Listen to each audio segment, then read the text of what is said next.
Thank you for having me here today.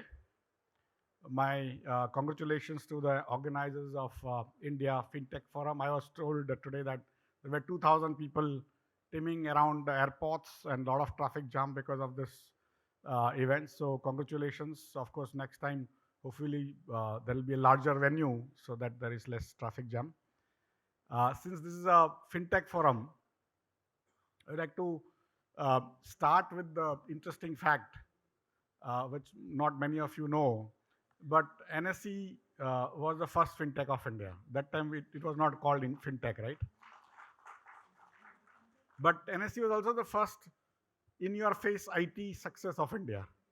It was available from across all nooks and corners, and it was like a magic because those days we did not even have good telephone lines um, and not many computers, and still it worked. So it still uh, is the largest fintech in terms of the market cap. In private markets, it's somewhere between 4.5, 5 lakh crore rupees market cap. And incidentally, the total equity capital we raised then from our promoters, which were largely public sector institutions and uh, the insurance companies and all, which were all PSUs, was 25 crore in 1992. So in 1992 to now 2025, uh, 33 years, and it's going to be like 20,000x in terms of the market cap, right? So that's the power of technology. Of course, India's IT also started with NSE. Uh, the prowess of IT which NSE displayed was used by people who didn't even work on NSE to show to their potential clients in America. That's how we got a lot of contracts for Y2K. A lot of people printed their education certificates from the colleges which they never went, learned SAP and other things at home or somewhere in NIT or something, and then went to US and made US what it is today. So effectively, NSE was literally the mother of IT, mother of fintech, mother of whatever you say. And the other part about AI, I mean, I'm like a dinosaur in the IT industry. I was given the Lifetime Achievement Award for IT industry in 2007, right? So I pretty much left it because whenever you get Lifetime Achievement Award, the people are telling you to go. That's why they actually tell you that, boss, this is enough, right? So, and when we were studying, uh,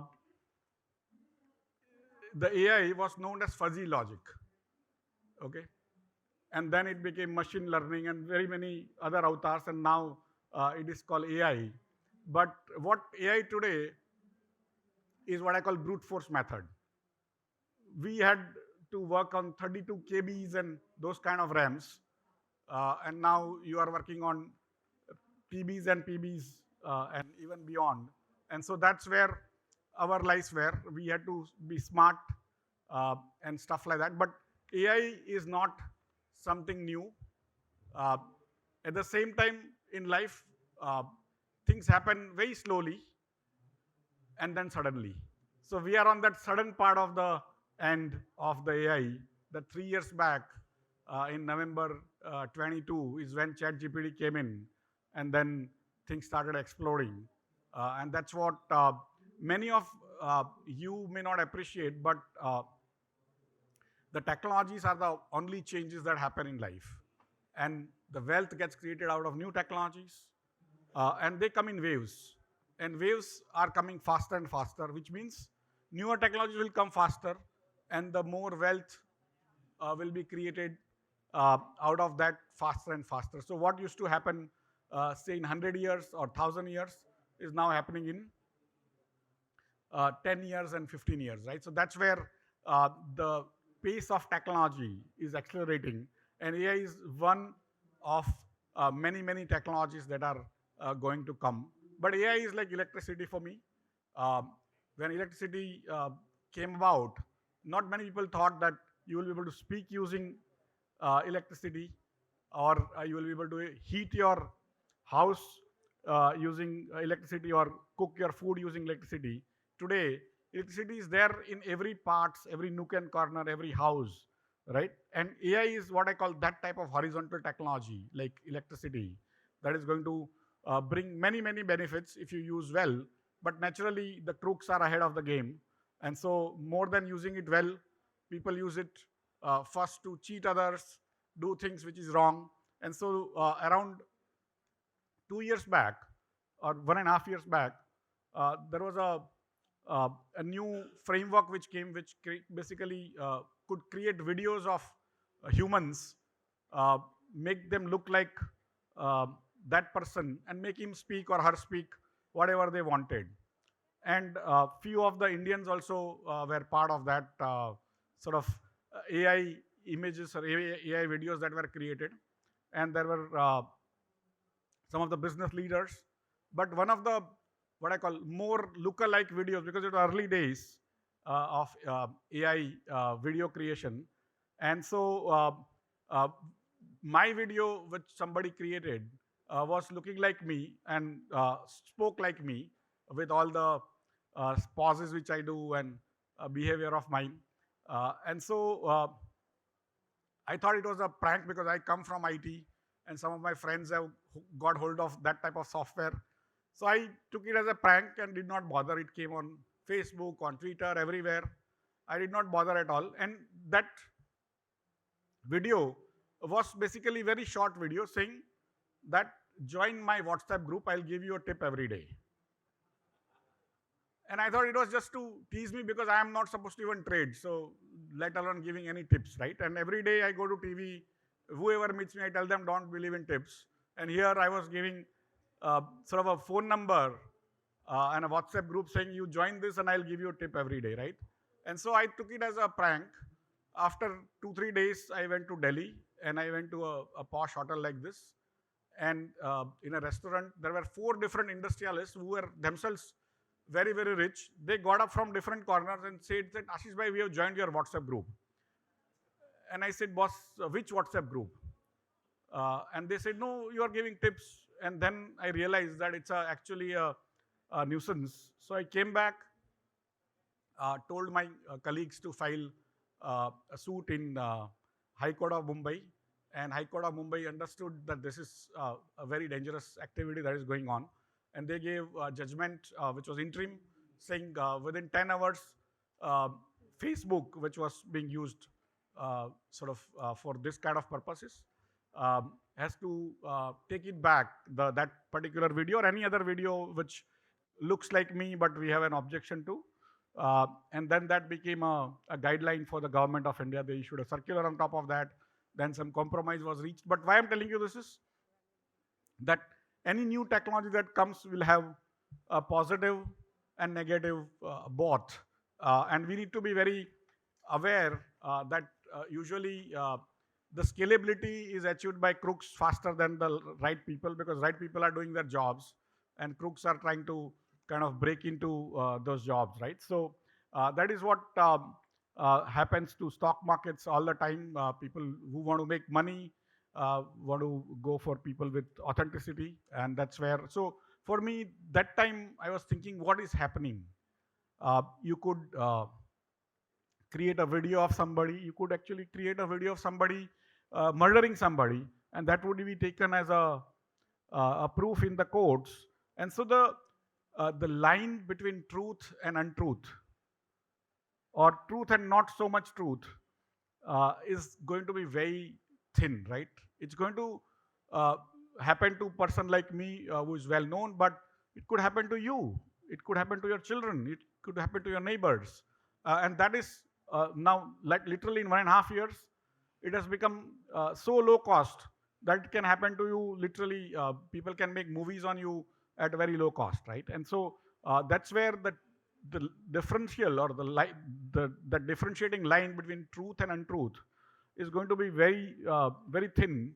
And that's why people are, as a corollary or as an outcome of that, people are going to go to trustworthy sources more, because then you know that that place is not going to cheat you, right? And we know Mahabharat story of that there was a guy called Yudhishthir, right? All of us know about Yudhishthir, and he never spoke a lie, right? And because he never spoke a lie in his entire life, his chariot used to run 6 inches above the earth, right? Because that power of truth. Uh, Now it is called magnetic levitation, but those days it was people thought it was because of truth. But in the middle of that war, somebody wanted to kill a person called Ashwasthama, the the son of Dronacharya, and then they started spreading rumors like what we do in stock markets nowadays through television, through many other means, Um and that Ashwasthama Hatahat means Ashwasthama got killed, and Dronacharya, who was on the opposite side, knew that Yudhishthir never lies, right? So he went to confirm with Yudhishthir, and Yudhishthir says that Narova Kunjarova means either an elephant or man, I don't know. And he knew that it was elephant who got killed, not the man, but he did half truth, right? And of course, Dronacharya believed him. Ashwatthama got killed, but the truth got hurt so much, or magnetic levitation, whatever magnetism went away, and uh, the chariot came down on earth, right? So that is where every day this is going to happen to all of us in our day to day life. And to become humans, to trust, is going to be very difficult going forward. The other part is that the way the modern technologies, see, nobody knew that technologies change the life. Because they used to happen over thousands of years, right? They came, they spread over, and most people didn't figure that. Most societies didn't figure that technologies change the life. But in industrial revolution, it started becoming very clear that a few countries which could harness newer technologies, which could develop newer technologies, but more importantly, the countries which could adapt to new technologies. You don't have to invent. But if you can adapt to new technologies, those countries will run ahead, those societies will run ahead, those societies will create more wealth compared to others faster, right? And then those waves kept on coming faster and faster. But last 100 years, when a new technology came, whoever got hold of those technologies fast, who could control it using IP controls, other things, that those countries would call the shots, right? So when the IC engines, that is internal combustion engines, or what we know as petrol engines or diesel engines, came about, there was a big fight on who will control the resources which were in the Persian Gulf, right? What we call now Gulf countries. And so it was basically a place where people fought. Lots of regimes got changed, the Persian kings got changed, and stuff like that. But it was basically about controlling the oil, right? And so whoever is able to control, then internet came. Whoever is able to control internet, that is America, DNS and other stuff, they are able to read your emails, read your transactions, read your everything, and tell that China is trying to do it. China might be trying to do it, but America is doing it, right? But they are good guys, so we shouldn't worry about. But that is how uh, whoever controls that. And so when AI started kind of blossoming, it was very apparent who will control it. Somebody needs to control it. And America came about saying, we have spent money, and this is now a $1 trillion game. If you don't have $1 trillion, don't come to my casino. You are sort of not required, or you will not succeed. So they created shock and awe for last 3 years that this is a game of ChatGPT which will make $1 trillion, Google $1 trillion, Nvidia $1 trillion. And this is a game of computing power. And then on top of that, it's a game of the fundamental models or inference models. And both require $1 trillion or $100 trillion, whatever, and you don't have it. So only two countries have it, China and America. And so everyone else is going to be useless. And if it's going to create that kind of productivity, which we think it should, then that productivity will be basically divided between the computing power guys and the model guys, 90%. The 10% extra probably you guys can share, right?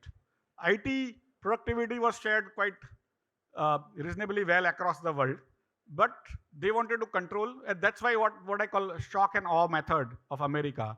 The $1 trillion is what you require, you don't have it, so you lost. And with, without your knowledge, it has come to every Indian's mind that we have lost the battle or we have lost the war. AI is something we are not in the race. But for me, I have seen this entire cycle of IT. I mean, I was literally there, created most of what is known as IT from telecom to other things. And I worked in telecom companies. I've set up telecom companies. I've set up India's first satellite telecom network by designing. I am a mechanical engineer, but I designed by reading books. And good thing about engineering is that actually those books are correct, right?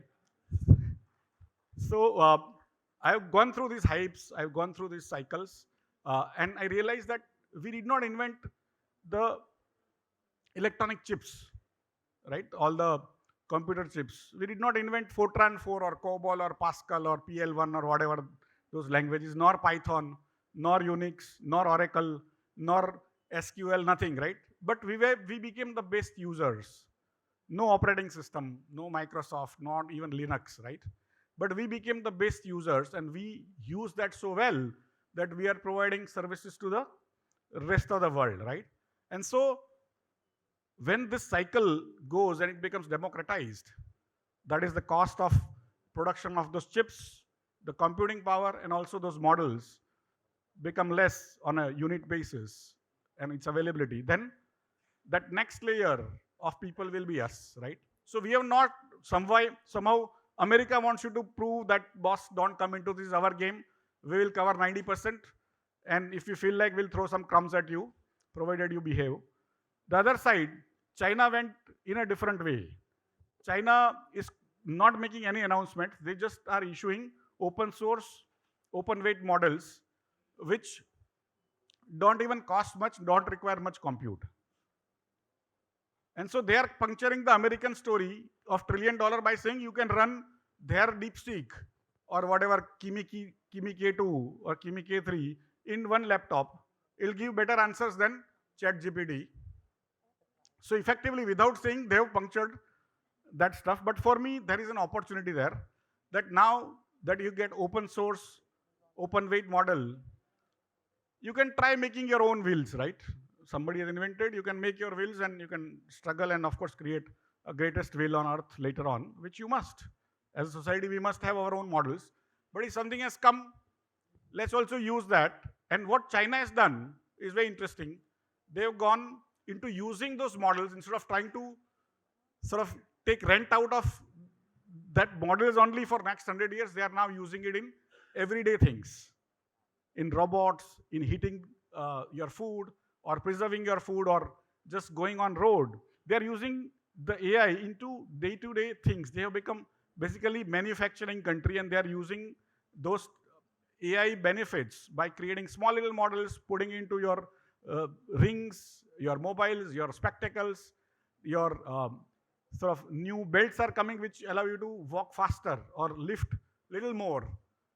And so there they are using AI. They have gone into that usage model instead of trying to just seek rent from the AI models itself. America is still stuck in that their own bluff. Sometimes biggest issue about life is that when you start believing in your own bluff, especially, I mean, I have been a serially failed entrepreneur.